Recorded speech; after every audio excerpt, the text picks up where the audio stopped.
Welcome to Breaking Ties, Is Divorce the Answer? This is your go-to source for practical advice and support when considering if a divorce is the right answer for you. Join us each weekday for a quick chat where we'll uncover a variety of topics such as child custody, property division, and self-care. Together, we'll explore the emotional, financial, and legal aspects of divorce and help you find the best path forward for you and your family. Here is your host and Certified Divorce Financial Analyst professional, Mike Fulkerson.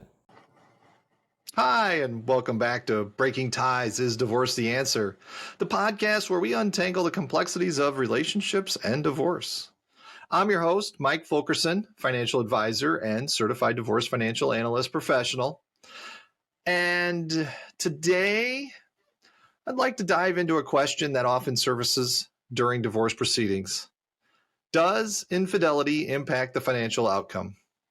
Can you get more money in a divorce if your spouse cheats, in other words?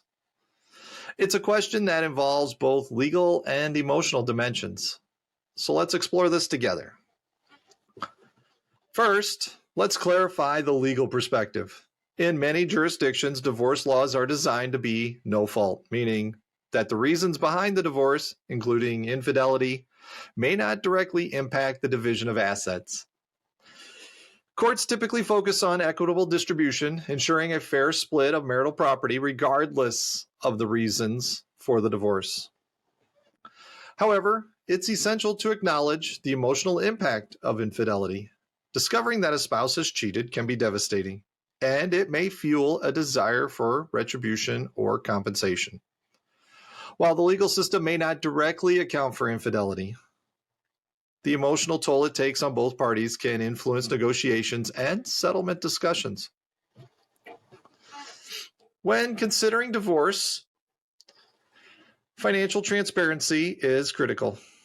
Whether infidelity is a factor or not, understanding the full extent of your marital assets is vital for a fair settlement.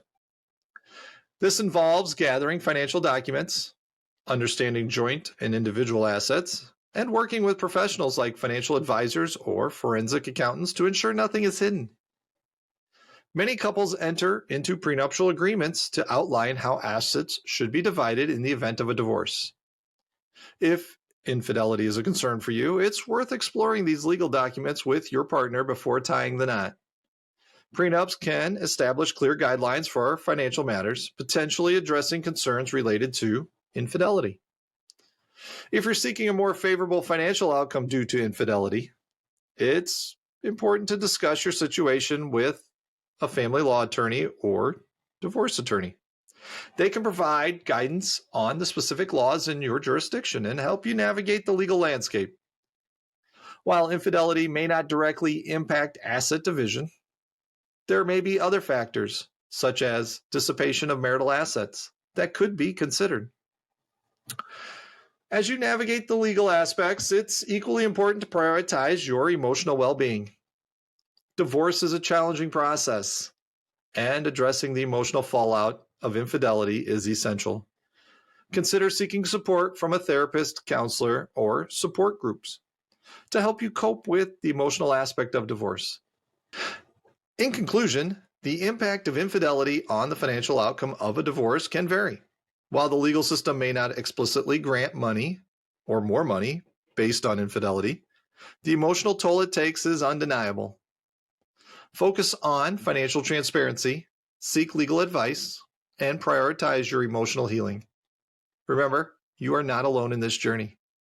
Thank you for joining me on this episode of Breaking Ties, Is Divorce the Answer? Should you have any questions on today's topic or any other financial issues, my information can be found in the podcast description. Feel free to call or email.